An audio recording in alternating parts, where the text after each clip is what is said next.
amis, bonjour. Je vous salue de Paris, la ville lumière et de l'éternel amour.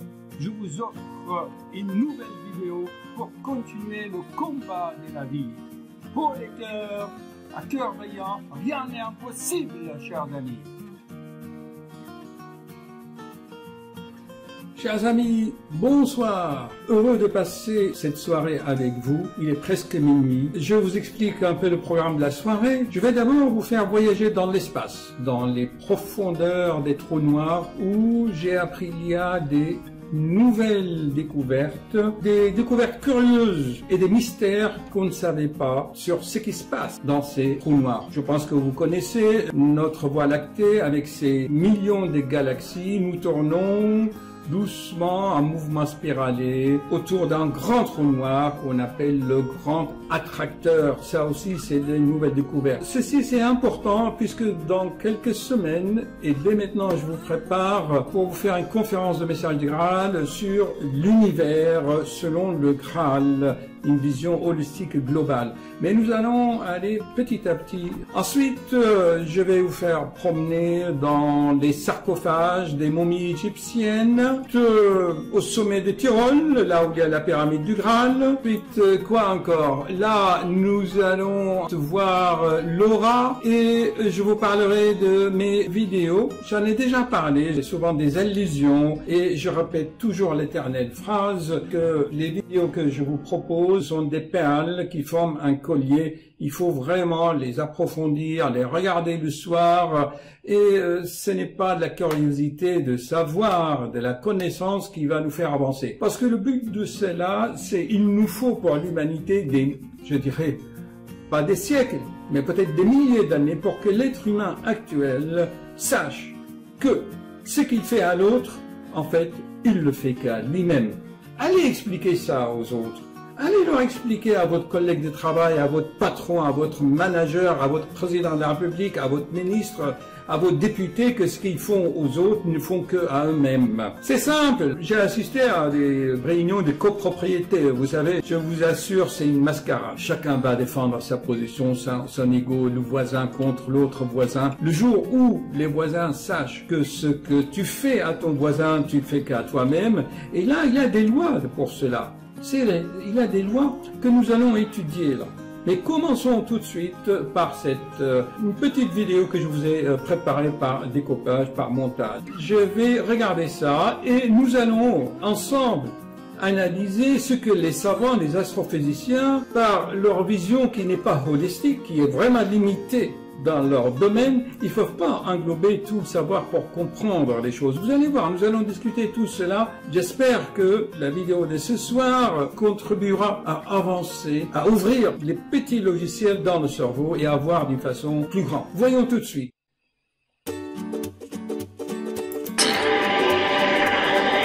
Avant, on pensait que puisque rien, même la lumière, ne peut échapper à la gravité d'un trou noir, mon portefeuille serait perdu à jamais. Mais il semble à présent que c'est peut-être plus compliqué que ça. Récemment, en étudiant les équations mathématiques qui décrivent les trous noirs, on a fait une curieuse découverte. Lorsque mon portefeuille disparaît dans le trou noir, il semble qu'une copie de toutes les informations qu'il contient soit étalée et stockée à la surface du trou noir, un peu comme les données enregistrées dans un ordinateur. Ainsi, au final, mon portefeuille existe en deux endroits. Il y a une version tridimensionnelle qui est perdue à jamais à l'intérieur du trou noir, et une version bidimensionnelle qui reste à la surface sous forme d'information. Tout ce qui est tombé dans le trou noir peut être intégralement exprimé sur la surface extérieure du trou noir. L'idée est donc qu'on peut savoir ce qui se passe à l'intérieur, rien qu'en se référant à l'extérieur. En théorie, je pourrais utiliser les informations qui sont à l'extérieur du trou noir pour reconstituer mon portefeuille. Mais voilà où ça devient vraiment fascinant. L'espace à l'intérieur d'un trou noir obéit aux mêmes règles que l'espace à l'extérieur d'un trou noir ou partout ailleurs. Donc, Si on peut décrire un objet situé à l'intérieur d'un trou noir grâce aux informations stockées à la surface, il se pourrait que tout dans l'univers, les galaxies, les étoiles, vous et moi, et même l'espace, ne soit qu'une projection des informations stockées sur une lointaine surface bidimensionnelle qui nous entoure. Ce que nous prenons pour la réalité pourrait être une sorte d'hologramme. Le monde tridimensionnel est que la vraie réalité est la réalité bidimensionnelle à la surface de l'univers. Cette idée est si nouvelle que les physiciens en sont encore à essayer de la comprendre. Mais si elle est exacte, de même que Newton et Einstein ont transformé notre vision de l'espace, nous pourrions être à l'aube d'une révolution encore plus extraordinaire. Pour un élément aussi essentiel de notre vie quotidienne, l'espace reste une sorte d'étranger familier. Il est partout autour de nous, mais nous sommes encore loin d'avoir découvert sa véritable identité. Ça prendra peut-être 100 ans, ou 1000 ans, ou ça pourrait arriver demain. Mais... Voilà, chers amis, vous avez vu cet extrait. Qu'est-ce qu'ils ont, ce savant? Surtout là, le savant qui dit oui, tout est illusion, la réalité tridimensionnelle n'existe pas, ou l'autre existe. Mais en fait, ces savants-là, ils oublient une chose, c'est qu'ils sont réductionnistes, ils veulent réduire la vision de ces mondes parallèles, de ces mondes. Il y a des mondes physiques, il y a des plans en fait dans l'univers, mais eux ils veulent les réduire à la perception de leurs yeux, des yeux physiques. Et ça, c'est pas possible.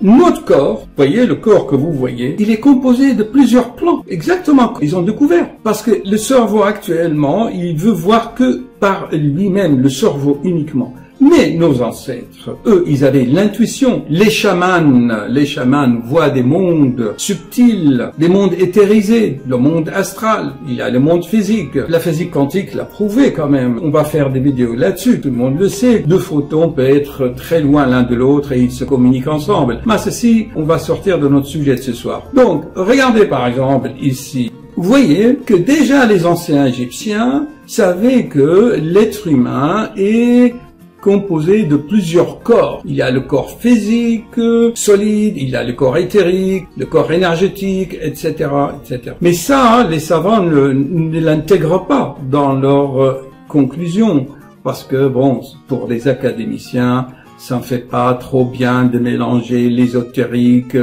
et la magie. Mais ça n'a rien à voir, c'est une manque d'humilité, en fait. On peut dire que, à la surface du trou noir, les informations que nous les avons ici dans le corps extérieur qui est le corps physique. Et c'est les autres corps, moi, je les appelle, vous vous souvenez de vidéo, je l'appelle le noyau magnétique, ou il y en a qui l'appellent l'étincelle divine, ou le germe spirituel. Et bien sûr, tout est information, tout est rayonnement. Voyons maintenant, dans ce livre dont je vous parle souvent, déjà Abderrachid nous explique que notre corps, le corps que vous voyez, ce n'est que le corps qu'il appelle matériel, de gros matériel. Et lui-même, il fonctionne par une chaleur, par une énergie des autres corps qui viennent de l'intérieur en partant de plexus solaire. Regardez, c'est une de mes vidéos, c'est la vidéo 137. Je vais vous expliquer dans cette vidéo que, en fait, l'être humain, c'est le microcosme, il reproduit le macrocosme. Nous retrouvons des mécanismes. Seulement, les savants, ils disent que oui, la réalité est fictive, tout est illusion. Mais non, ça dépend. Ce qui n'arrive pas à faire distinguer les savants, c'est que ça dépend de quel monde on parle. Et si vous êtes dans le monde physique, eh bien, vous ressentez ce qui est physique. N'empêche que les autres corps, que ce soit les corps éthériques, souvenez-vous, les autres corps, eux, ils sont connectés simultanément. Chaque corps, il est connecté avec son monde. Le germe, le noyau magnétique, appelé dans les religions spirituelles, il est connecté avec son monde spirituel. Le corps éthérique, le corps astral, il est connecté avec son monde astral. Et quand vous êtes réveillé dans le monde physique, dans la journée, vous êtes connecté au monde matériel. Ce n'est pas des illusions. Et quand vous dormez, je l'ai tellement expliqué dans mes vidéos, franchement, j'en ai fait plein des vidéos là-dessus. Quand vous dormez, eh bien, le corps physique se calme, le cœur ralentit, la pression artérielle diminue.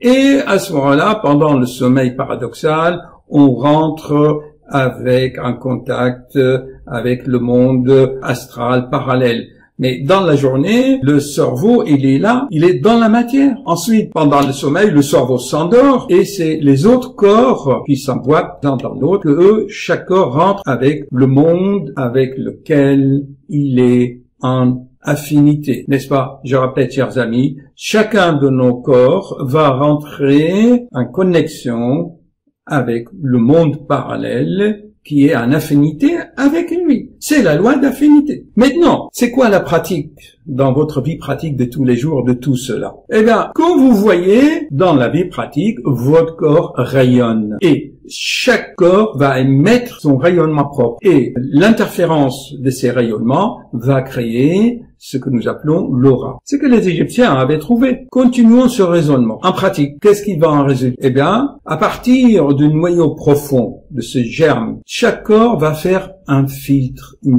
va se comporter comme un filtre. Il va filtrer les rayonnements énergétiques qui viennent du fond, du centre de notre plexus solaire vers le corps physique. Ok? Est-ce que jusqu'à maintenant, c'est clair? En pratique, supposons que quelqu'un est toujours triste, déprimé. On peut l'expliquer qu'il s'est connecté avec une certaine fréquence. Ces enveloppes qui servent comme filtre ne filtrent que la tristesse et la mélancolie. Et bien sûr, il y a aussi d'autres facteurs qui rentrent en jeu. Supposons qu'il a la bile noire ou qu'il a le foie qui fonctionne pas, et ceci va contribuer à engendrer des rayons, des fréquences qui vont, en quelque sorte, rentrer en résonance avec des centrales de forme pensée de même type. Et là, à ce moment-là, la loi d'attraction des affinités rentre en jeu. Je vous ai vraiment promené entre les galaxies, les sarcophages, les principes de message de Graal qui expliquent bien la physiologie de l'être humain et ses différents corps entrés l'un dans l'autre. Que ça soit les Égyptiens ou les Russes, regardez, ils avaient fait la même chose.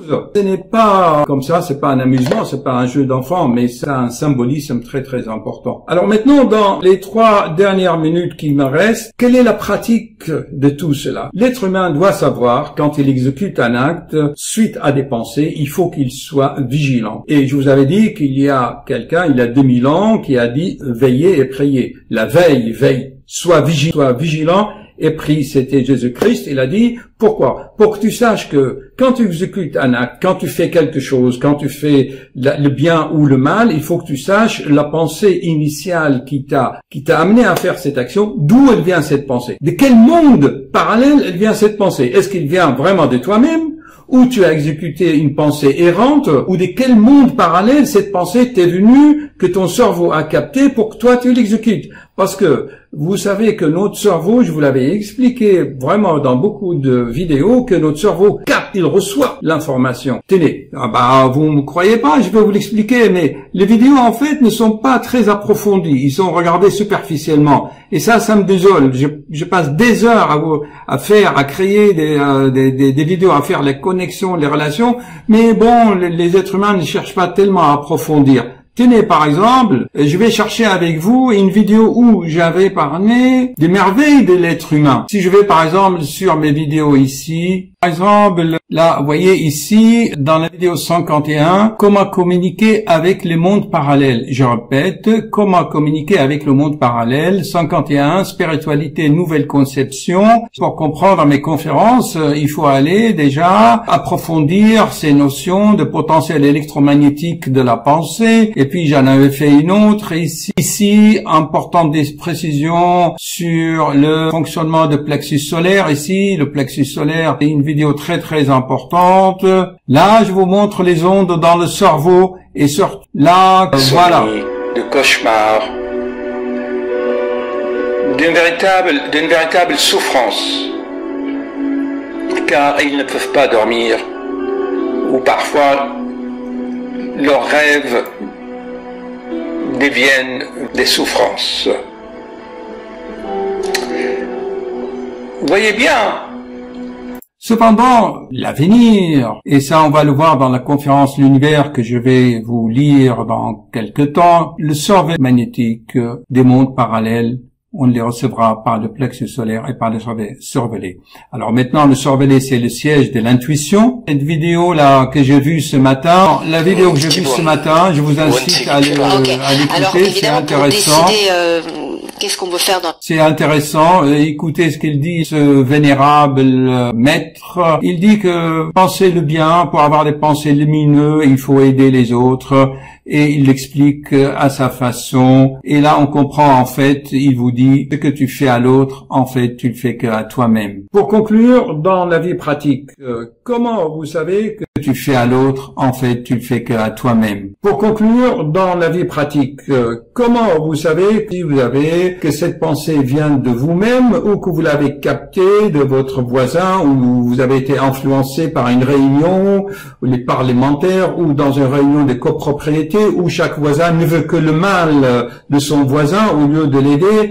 Si vous n'êtes pas dans cette ambiance, eh bien l'être humain a une conscience, chers amis. Quand vous faites quelque chose, quand on vous demande de dire quelque chose, de faire encore, je me répète, quelque chose, que vous pensez quelque chose, si ces actes de penser, de parler, de dire, de faire, si ces actes, ils sont pas en harmonie avec votre conscience, eh bien, vous n'êtes pas bien. Vous n'êtes pas en harmonie avec vous-même. Et finalement, c'est le cardiologue qui vous le dit. Si quelque chose qui vous donne des palpitations, des extrasystoles, que vous êtes oppressé, cela veut dire que ce que vous faites, ce que vous pensez, tel que vous vivez, avec la personne que vous vivez, avec l'enfant que vous côtoyez, avec le voisin, avec ce monde, avec le patron, le manager, si vous avez ces symptômes, ça veut dire que ces filtres des rayonnements, c'est que votre cœur qui crée, qui est en résonance magnétique avec les autres mondes, il vous dit, stop, change-moi ça, vitriol, visita interiora terra, rectificando in venis vera medicinam. Tu trouveras la meilleure médecine si tu rentres en toi-même et tu corriges tes fréquences pour que ton radio capte les bonnes ondes. Nous sommes comme des postes radio, on capte, et il faut qu'on capte quelque chose en harmonie avec nous-mêmes. Alors, bonne journée pour demain, bon week-end. Il est déjà minuit passé. C'était un plaisir de composer avec vous. J'espère que ce travail vous apportera beaucoup de joie et beaucoup de réflexion. Au revoir.